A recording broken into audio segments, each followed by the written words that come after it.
Assalamualaikum warahmatullahi wabarakatuh. My name is Imanul Hakim bin Hazani. My metric number is 191072. So now I will brief about the source identification.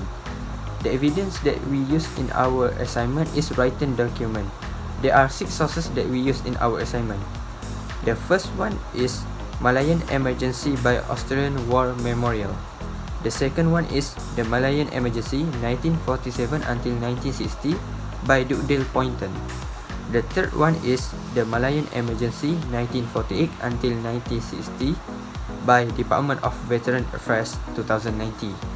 The fourth one is a successful counterinsurgency 17 until 24 by Hannon C. and Robert A. The fifth one is a short guide to the Malayan Emergency by McDonough 2018. And the last one is Malaysian Emergency Anthropological Factors in the Success of Malaysia's Counterinsurgency by Yadi MZ. We gather this source from their respective website and journal articles. There are 2 categories of sources, the primary sources and the secondary sources. The primary sources is Malayan Emergency Anthropological Factors in the Success of Malayan's Counterinsurgency by Yadi MZ. And the second one is A Successful Counterinsurgency by Hannon C. and Robert A. Both are journal articles. So now let's move to the secondary sources. The secondary sources is Malayan Emergency by Australian War Memorial. The second one is the Malayan Emergency by Dugdale Poynton.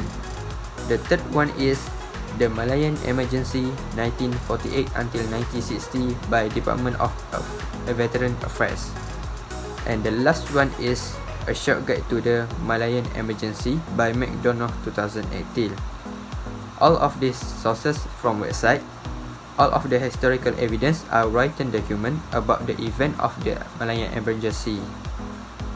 It tells us about the why Malayan Emergency happened, why it happened, where it happened, and what caused it to happen, and who were involved in it.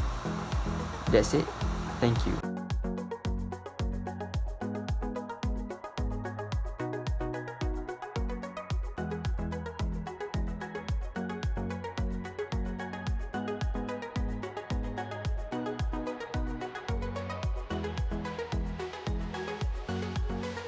Evaluating the evidence of history, identify whether these evidence are true and fact.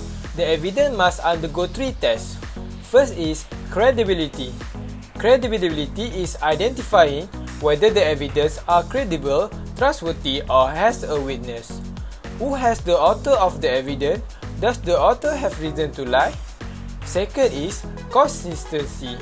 Consistency is identifying whether the person give the evidence make statements that contradict each other or not. Third is corroboration. Corroboration is identifying whether evidence agree with another evidence, past writing, and other people writings. If the evidence pass all these tests, then the evidence is fact and true.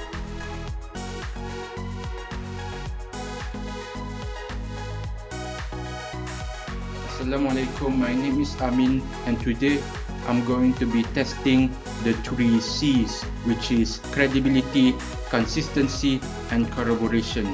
I will be testing these 3 C's from a text from the Australian War Memorial.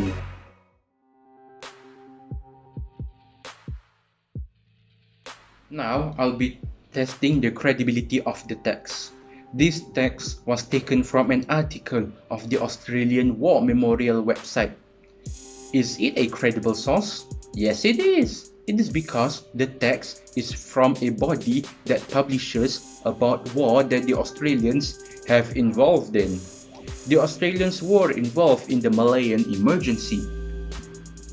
This text is about the events that started the Malayan Emergency.